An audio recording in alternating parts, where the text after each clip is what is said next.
आखिर महादेव और हनुमान का युद्ध क्यों हुआ था? किस वजह से हुआ था महादेव और उनके अंश हनुमान का युद्ध? और क्या निकला युद्ध का परिणाम? वीडियो शुरू करने से पहले हमारे चैनल को सब्सक्राइब अवश्य करें और बेल आइकन जरूर दबाएं। साथ ही कमेंट बॉक्स में हर हर महादेव और पवन पुत्र हनुमान अवश्य लिखिएगा। हनुमान और महादेव के युद्ध का जिक्र पद्म पुराण के पाताल खंड में मिलता है।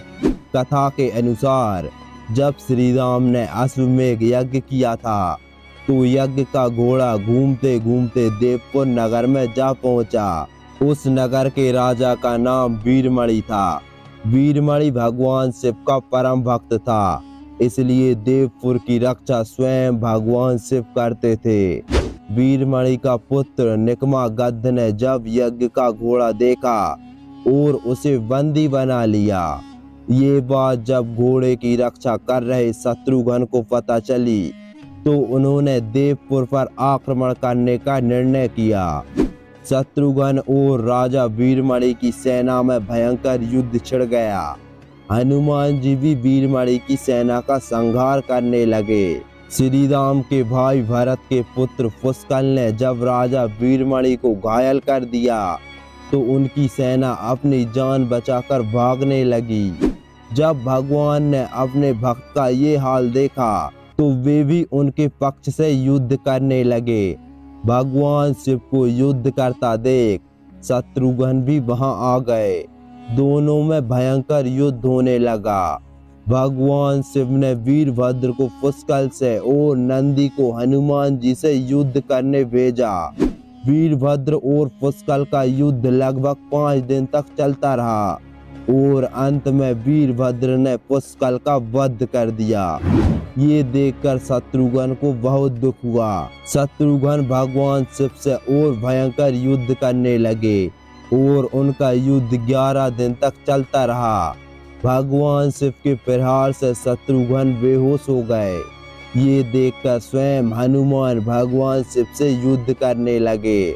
हनुमान जी ने भगवान शिव से पूछा, आप तो राम भक्त हैं, तो फिर हमसे युद्ध क्यों कर रहे हो? भगवान शिव ने कहा, मैं राजा वीरमणि के राज्य की रक्षा करने का वचन दे चुका हूँ, इसलिए मैं युद्ध करने बाध्य हूँ। उसके बाद हनुमान जी और भगवान शिव के बीच अस्त्रों और शस्त्रों का भयंकर युद्ध होने लगा। और इसी बीच युद्ध में भगवान शिव ने हनुमान जी पर पाशुपता अस्त्र चलाया था। ये अस्त्र इतना शक्तिशाली होता है, जिस पर भी इसका प्रयोग किया जाता है उसका वध निश्चित होता है। लेकिन हनुमान जी ने इस अस्त्र को अपने मुंह में निगल लिया था। इससे क्रोधित होकर शत्रुघ्न ने भगवान शिव पर ब्रह्मा अस्त्र चलाया, जिसे भगवान शिव ने प्रचंड रूप धारण करके अपने मुंह में निगल लिया था। जब किसी भी तरह शत्रुघ्न और हनुमान जी भगवान शिव से नहीं जीत पाए तो हनुमान जी ने श्री राम को याद किया। श्री राम युद्ध भूमि में तुरंत ही प्रकट हो गए। श्री राम को आया देख भगवान शिव प्रसन्न हुए और श्री राम को प्रणाम किया।